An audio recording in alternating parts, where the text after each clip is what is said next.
একজন আমাদের রাষ্ট্রীয় মহিলা ক্রিকেটার আছেন। তার সম্পর্কে একটা খুবই ব্যক্তিগত খবর ছড়াচ্ছে। তার জীবনে কি হয়েছে, কিভাবে হয়েছে, কেন এই ধরনের খবর আমাদের সমাজে এত বেশি গুরুত্ব পায়? যেই সমাজ যত বেশি দমিত থাকে না, সেই সমাজ তত বেশি মজা নেয় এই রকমের নিম্নমানের মশলাদার খবর থেকে, যে কে কার সঙ্গে ব্রেকআপ করলো, কাকে কোথায় কার সঙ্গে দেখতে পাওয়া গেল।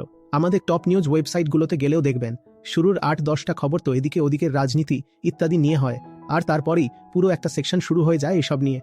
অদ্ভুত অদ্ভুত নাম এসে যাবে সব, কিন্তু নামগুলো শুনতে খুব সেক্সি লাগে, যে why she setting the ramp on fire, কুটিকা উইল স্লে ইউ। কিন্তু আমাকে এসব কেন জানানো হচ্ছে, কেনই বা বলা হচ্ছে আমাকে? কিন্তু তারপর আপনি যখন ওই খবরগুলো খুলবেন, সেখানে ক্যারোজেল শুরু হয়ে যাবে, আর সেগুলো আপনাকে স্লে করবে। আর আপনি যদি মিডিয়াকে গিয়ে জিজ্ঞেস করেন এগুলো কেন করেন, তারা বলবে এই ধরনের খবরেই তো ভিউস আসে, লোকজন তো এগুলোই দেখতে আসে।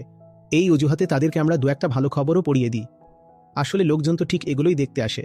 কেউ একজন আমাদের দাস বানানোর জন্য সেক্সুয়াল রিপ্রেশনের পদ্ধতি বের করেছে, আর সেই সেক্সুয়াল রিপ্রেশনই আজ আমাদের জীবন হয়ে গেছে। আর সেটাই আমাদের এক একটা সিদ্ধান্তের ভিত্তি হয়ে দাঁড়িয়েছে।